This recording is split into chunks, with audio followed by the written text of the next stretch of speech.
G'day, he's going.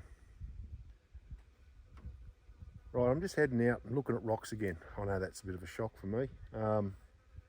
Yeah, I just thought I'd do something different. What I want to do, I'm just on my way out. I'm heading up towards the backwaters of Wyangala Dam. I'm going up there, I'm looking at the different granites up there. I'll just show you the boundary between old sedimentary layers and the granites out here. Now, I've just pulled up and where we are is granite.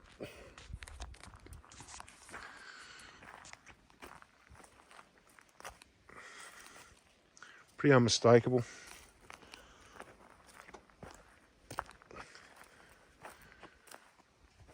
And then, just there, you can see the reddy orange colour. Well, that's all siltstone. So all the granite that's here lifted up all the siltstone that was once at the bottom of the ocean floor. Pushed it up, and of course it all starts eroding off the top. So you get all the granites exposed around the sides, but what's left on top doesn't get as much erosion because it's a bit flatter, so it stays for a little bit longer. Eventually, that'll all erode away.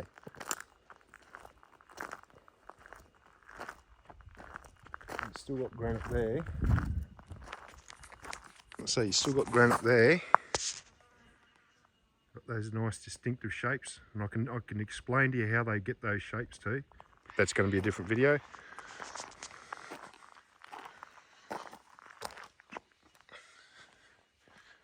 Getting close to a difference here. Got a bit of hay fever happening. So it's still granite, but we're getting right to the very edge of where that, I'm trying to think of the right term. I'll just call it a bubble. So think of a lava lamp. And that's what happens with granite as it forms underground. It comes up basically like a bubble in a lava lamp. So the very edge of that bubble, that's what we just looked at there. And straight away, one thing with granite, when you actually look at it and it's been weathered, it's generally got a rounded look to it. The moment you start looking at rock and it's lost that rounded edge, it's no longer granite. So I say that's that little bit over there that I just said still granite, and then straight away we're getting a little bit sharper. Now, most likely the reason for that is when they put this road in, they've probably dozed all this rock up. But they've also pushed that sedimentary rock off as they've been doing it. You can see the layering in it.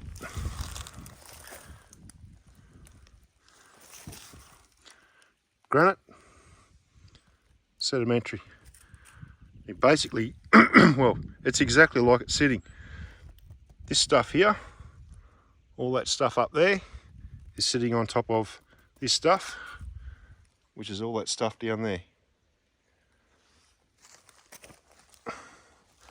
Right, I'm going to keep going. I'm glad it's starting to warm up. Cold weather knocks me around really bad now. Still get pain in my hands. Can't do much when it's cold. It's not physically impossible. It just puts me in a lot of pain. So to do something like gold panning or digging or something like that, it's just very, very painful. But the good thing is, as it gets warmer, the hotter it is, the less pain I feel.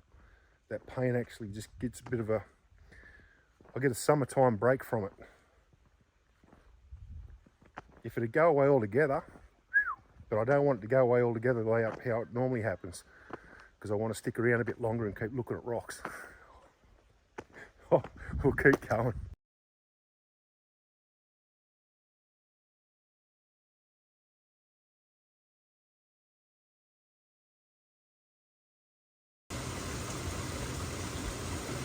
Some interesting stuff out here in these granites.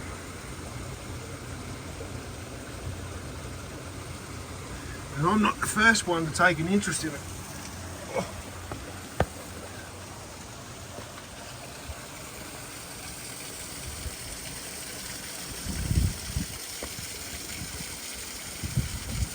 Interesting little formation.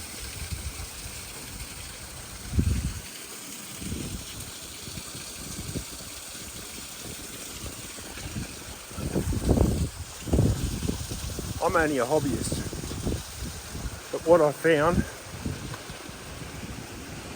leads me to believe that whoever was out here looking at the same rocks that I am was a tad more serious about finding out a bit more about these granites.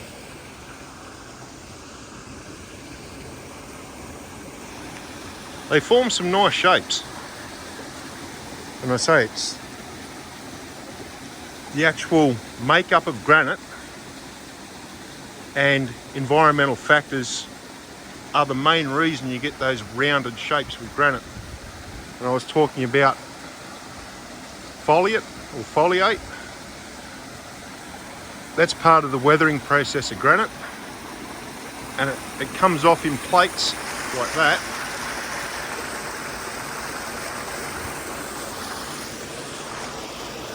Because of temperature differences. So summer, winter, wet, dry. And what happens is, if you've got let's say it's a round ball of granite, and you heat it up, the outside's going to heat up quicker than the inside.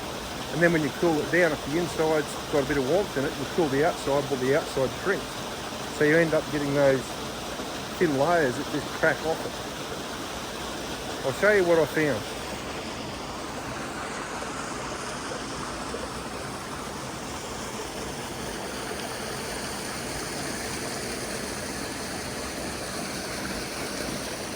Not fall over.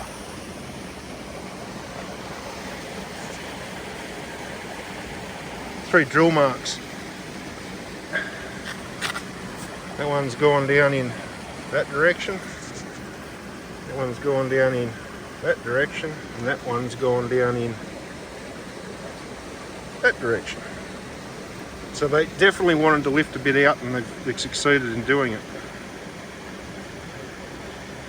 All right. Well, I'm going to move on. Going to have a look at some other granites. And I forgot. I thought of this. I should have put in the multimeter. So, if you don't know what a multimeter is, it's used for doing electrical work. One of the features on a multimeter is it measures resistance. So, back when I started using multimeters, I used to test the leads that used to run to the spark plugs on the motors. So you test how much resistance is in the lead, and if it's got too much resistance, throw it away, put a new lead on. Generally, if you throw one away, you throw them all away. But yeah, I'm going to bring the multimeter because I want to stick it into some copper sulfates in granite out here and see how conductive the sulfates are in that granite. Next time. We'll keep going.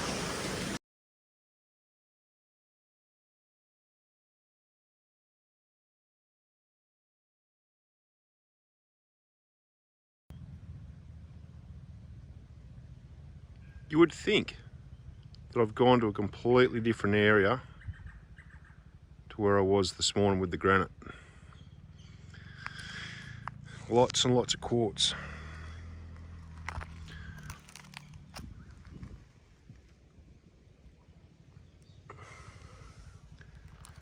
But I've only travelled a couple of k's from where we were with the granite.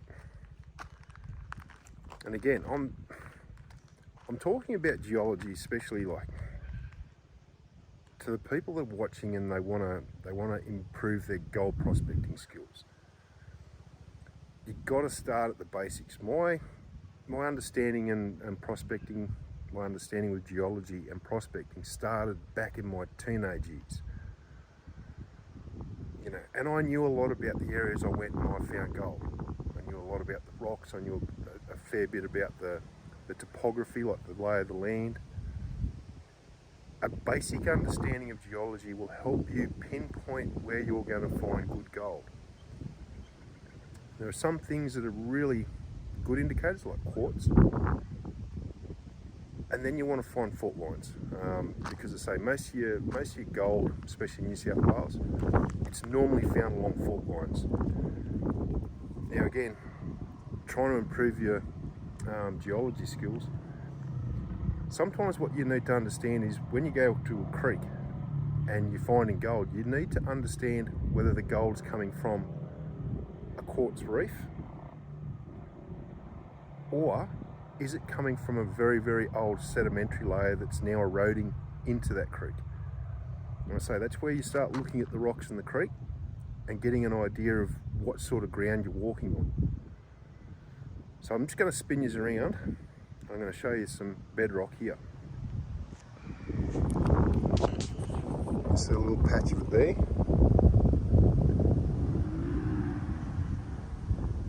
That is not quartz.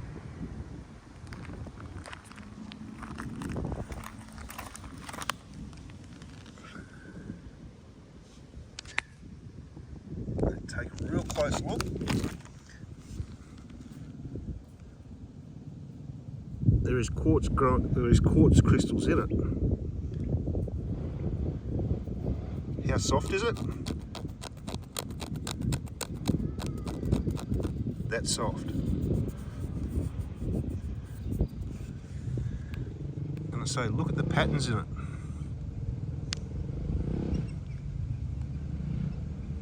It tells you something. It tells you something about how it was formed.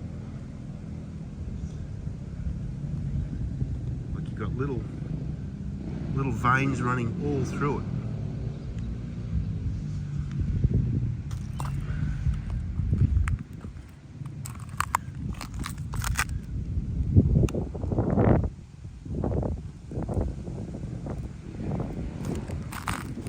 Again, have a look at your quartz.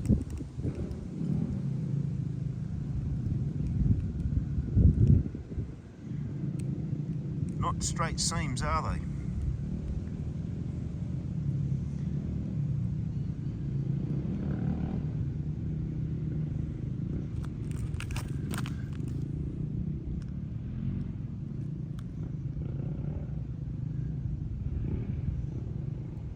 There is lots and lots of interesting stuff to go and look at, other than just going chasing gold. And you never know your luck. When you're finding stuff like this, you may just happen to find another gold deposit, one that's been missed. This one hasn't been exposed for very long. All this has been eroding off, probably happened in the last 50 to 100 years, and this has all been exposed in that short period of time. Again, that's giving you a really good clue as to what was going on, all your little wriggly lines, and just how this is formed. Quartz always goes to a little void and grows its crystals there.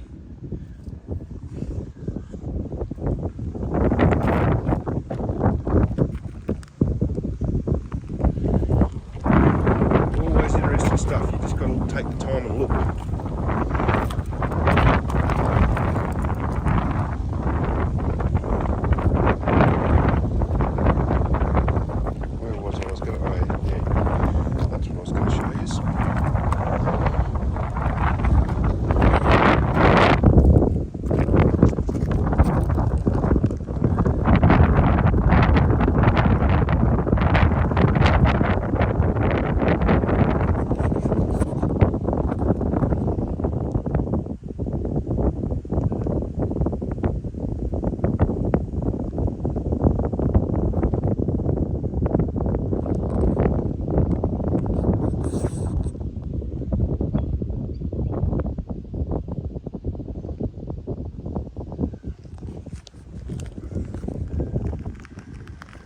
So there you go.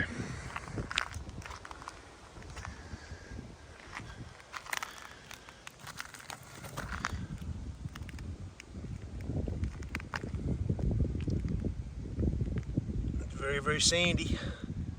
Again, these are all clues.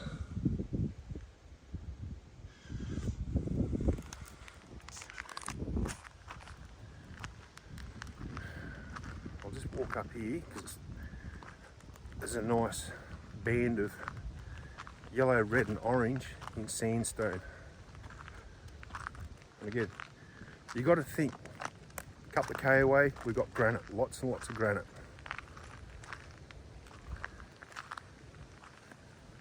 Then you got your siltstones. And then we're starting to get into sandstone. I said you've got to start thinking about your layers and then what happened to form those wiggly lines of quartz. So you've got to have hot gases like steam and other minerals that are dissolved in that coming up into those cracks to form.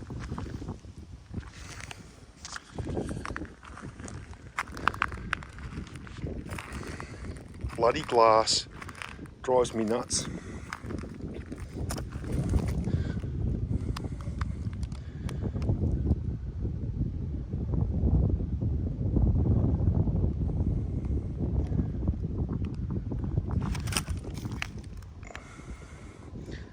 Quartz there.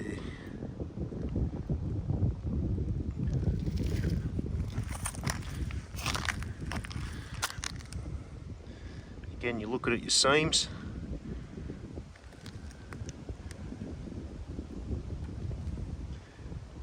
You see, notice how you've got a lighter colour there and then it darkens on the seam, so a lot of your minerals coming up in that little crack, in that fracture in the sandstone.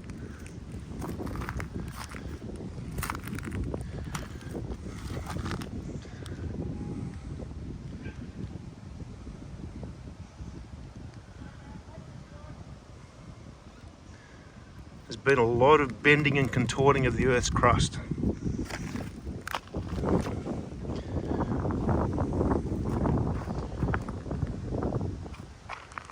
Oh, it's not a bad day, but bloody wind.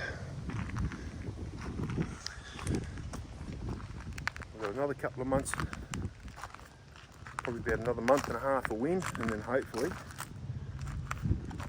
we're not going to drown in massive storms like the Northern Hemisphere's copped this summer, or their summer. We've already had some big rains along the east coast of Australia and quite a bit of flooding. I mean, most of you would have seen on the news. Things are changing, but they have done in the past too. So I'm just going to try and block that wind noise. Things have in the past. It's just that we've had an effect on it this time, like pollutants. And I say it has an effect in ways that we probably haven't really grasped. Like you think about, all right, let's just think about volcanoes. If you've got a heap of volcanoes erupting all around the world, they're putting a lot of gases into the air. And one of the things those gases can make is acid rain, which helps break everything down. All right, there's bikes coming, we're out of here.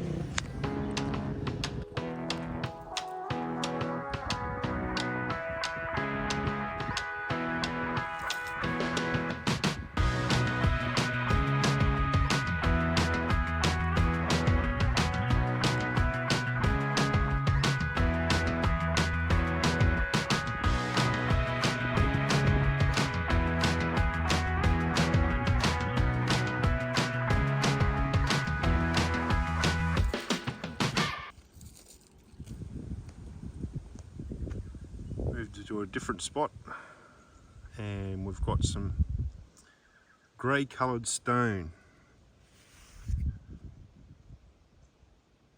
Now it's interesting stuff. I want you to have a look at the patterns in it. And I actually took that piece, I just smashed it down on that rock there, and that's one of the flakes that come off it.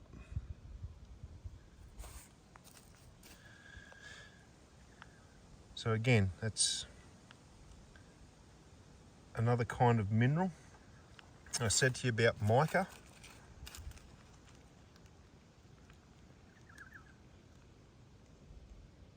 There's lots and lots of mica in these siltstones. You can see a lot of mica in that one. A bit more in that one.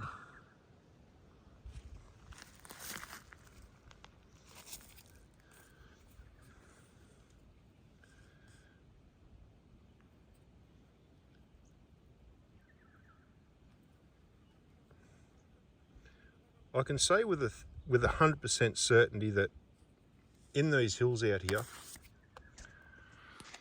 there is copper. There is definitely copper out here. Oh, gotta get back up. Ooh. Now, without starting a gold rush, I could almost say with certainty there's also gold in these hills. You only got to go that way less than 10 kilometres and there's actually gold mines, old gold mines.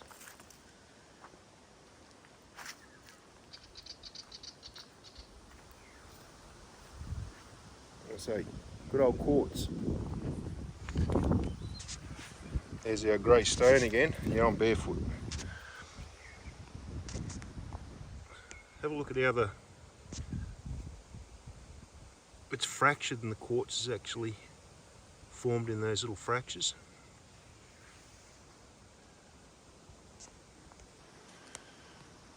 I say, just how quickly the rock changes from one spot to another.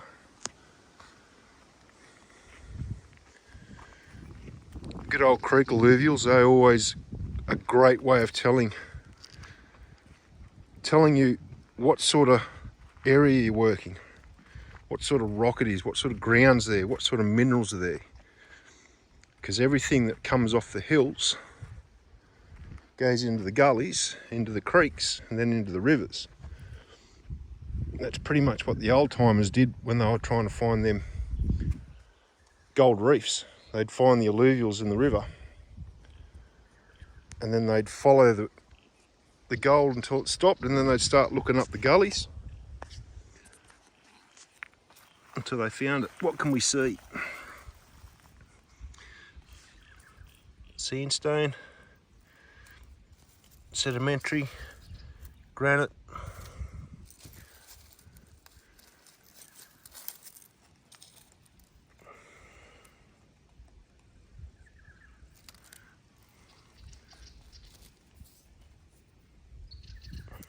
Very slaty and soft. Ooh, trying to break it. I can't. Too hard. Your colours, reds, greys, browns.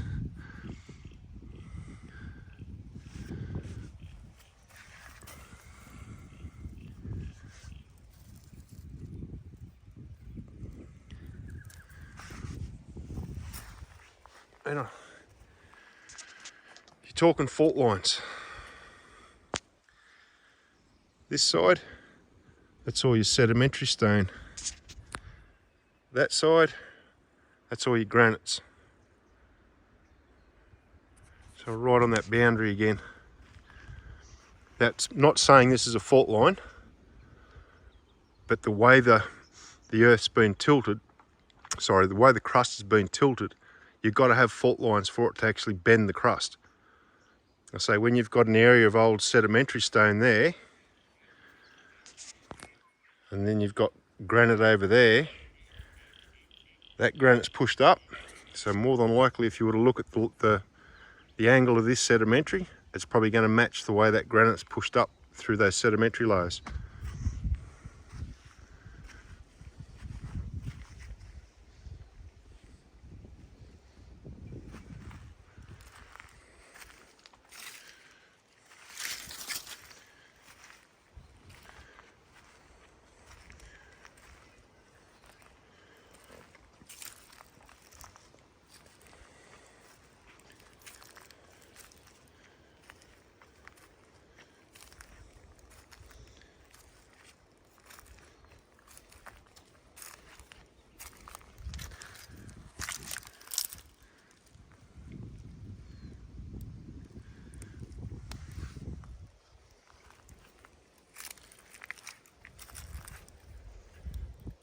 Granite,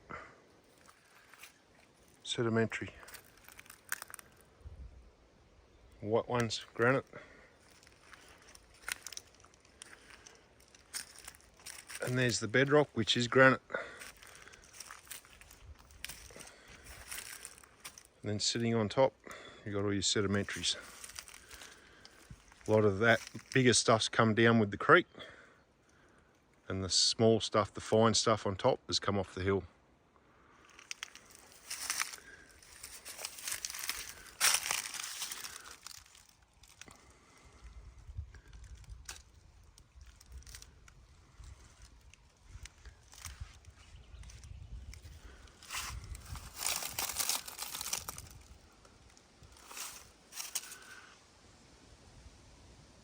Big rounded lump of quartz. Nice little intrusion in it there.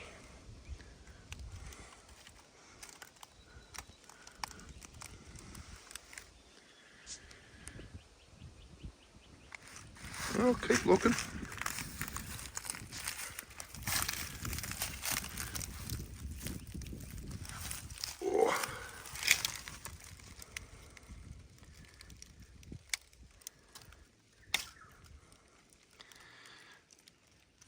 So you'd almost say it's sandstone, but it's not.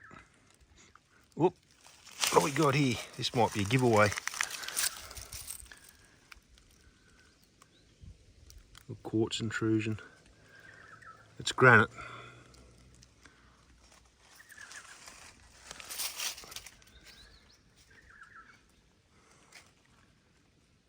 Lots and lots and lots of silica in the granite. Again, you can see the mica in it.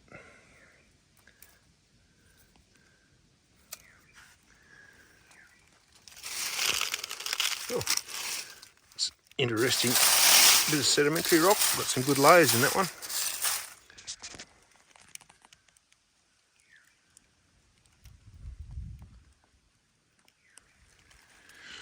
Alrighty, and find something else to look at.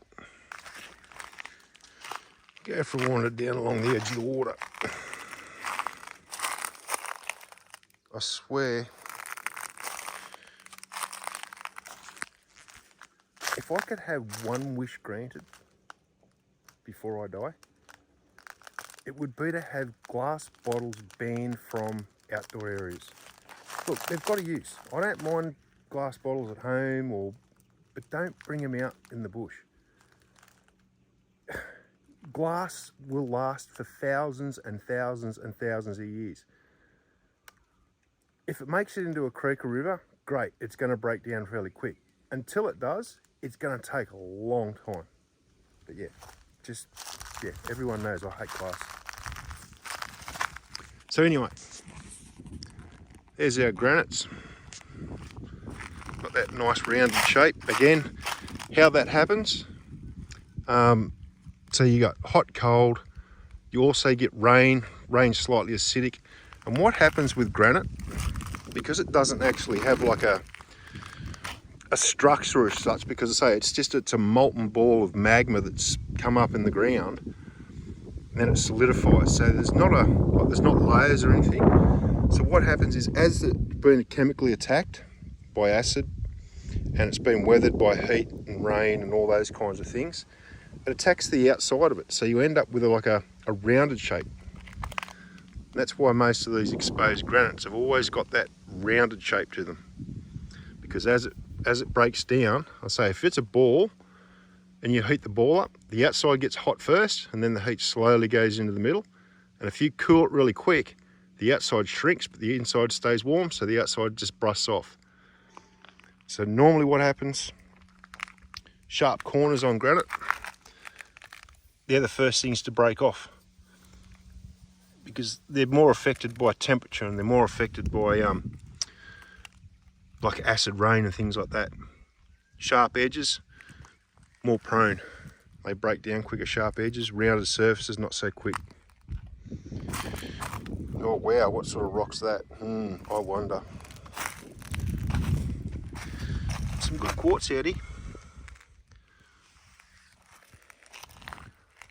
But anyway, right.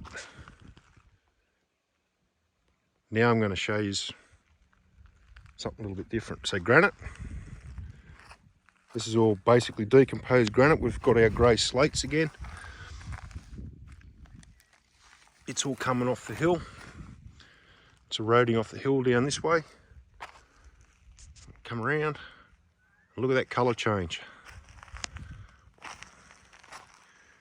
Oh, someone would be really dirty. Nearly a full pack. Probably is a full pack. Guess what? It's not even been opened. I'm going to pick that up. I'm going to pick it up on the way back. I'm not going to carry it. Granite is breaking down. So got to remember, this water is quite often over the top of this granite. So it gets wet.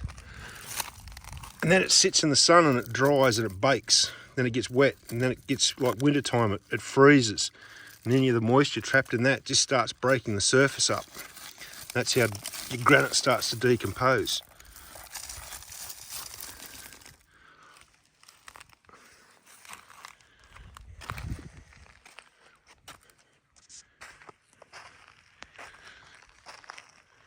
And there, you can see a nice little example of how that's intruded into the surrounding rock. Pertinently the same, but it's different colouring.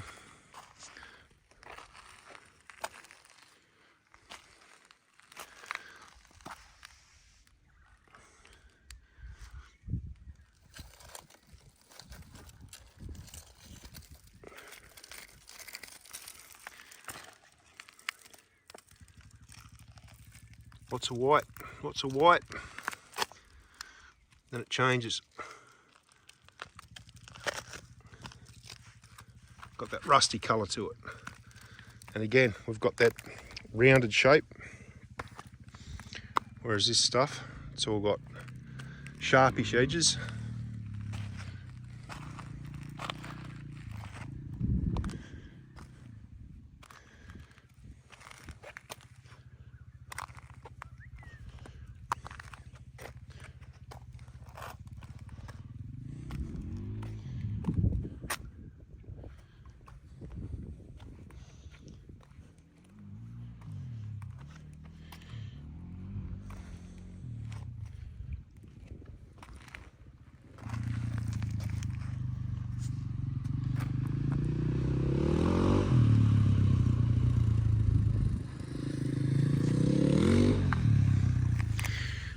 How well do you reckon that sedimentary stuff is?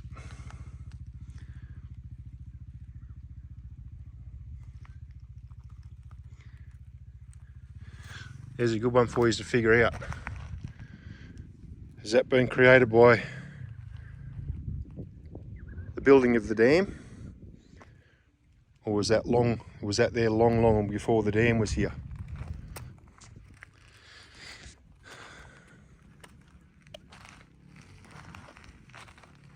That really dark red. Now, again, see the moisture line? Bit of water in it, darkens the colour up. So what you're looking at there, not different, it's just that's got a lot of water in it, saturated, whereas this stuff's dry.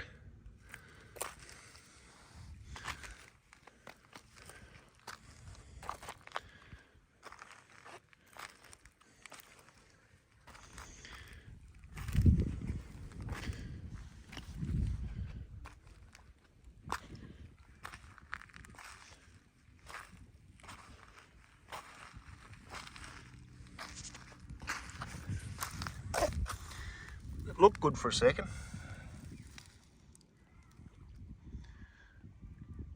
Anyone think it was going to rain?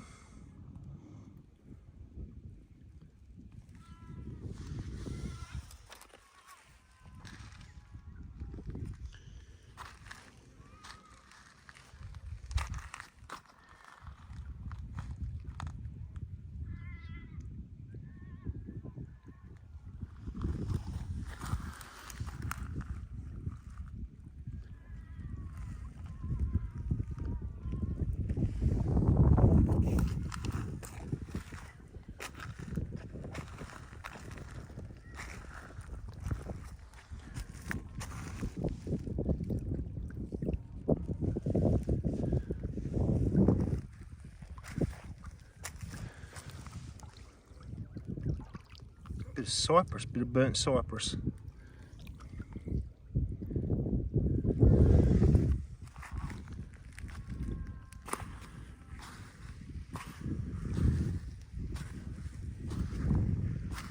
If you're still trying to figure out whether that white stuff over there was before the dam or after the dam, start looking up the bank.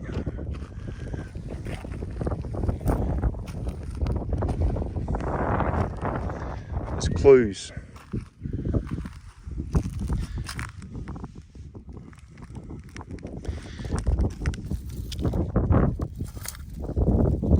Oh, lots and lots of ants' eggs.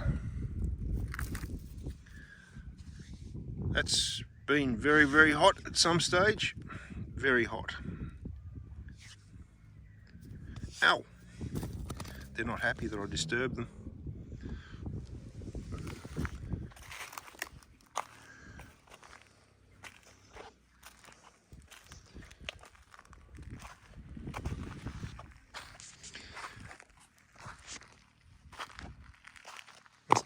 Geology is a very, very interesting thing. Like, even if you put the gold aside,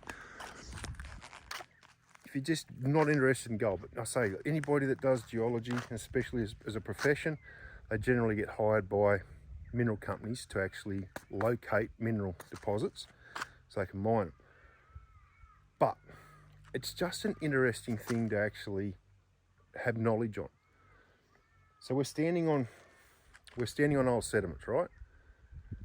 The top of the hill over there is granite, and it's, you know, probably a couple of 100 meters higher than where we're standing now. So if you think, if everything was flat like the water and then something pushed up through the water, that's what that hill was like, pushing up through these sediments. Came up, the granite was there. There might have been a lot more sediments on top here, but at some stage this was the bottom.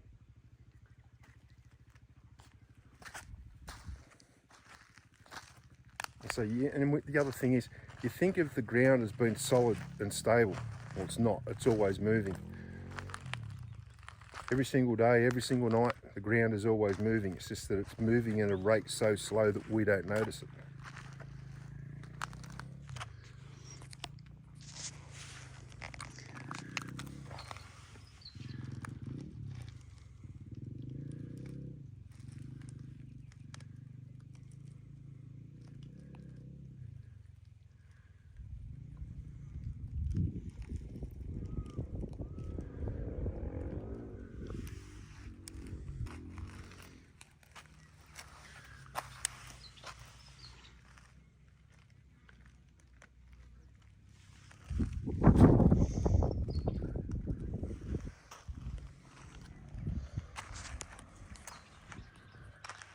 Alright, well, it's about 2:30 now, so I might start thinking about turning around and going back. So there, that little peak right there in front, I can see from here, that's all granite on top of that.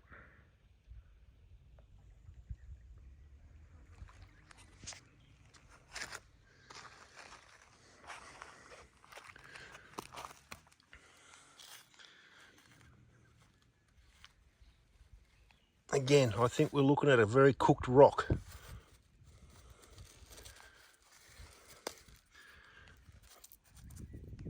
It's not heavy. I have got the magnet. I'll take that back and I'll just see if it's magnetic. By the weight of it, I'm going to say no.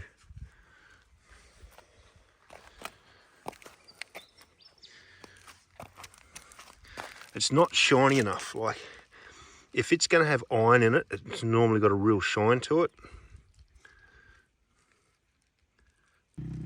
Right, magnet. Is it ironstone? You betcha. Even though it's light, it's got a lot of iron in it.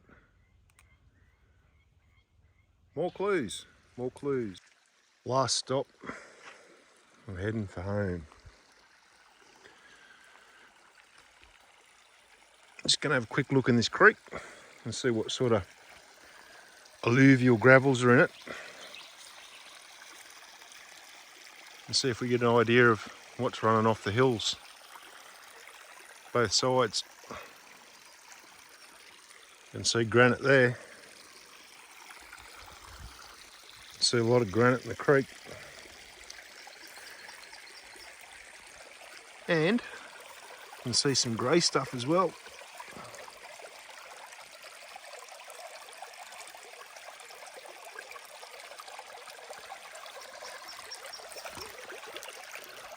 Now, if you haven't figured it out already, there are some good pockets of volcanics out here.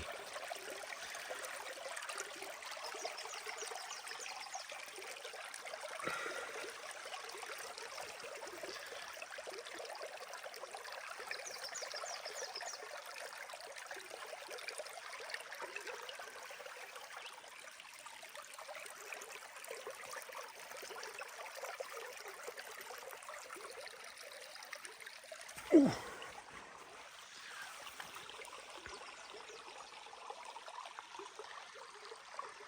Big contrast.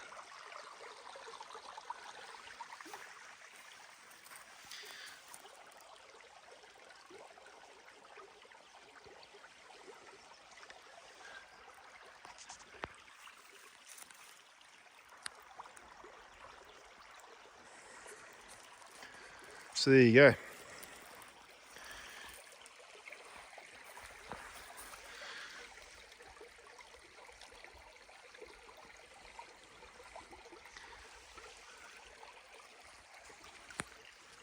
Well, hope you've enjoyed that.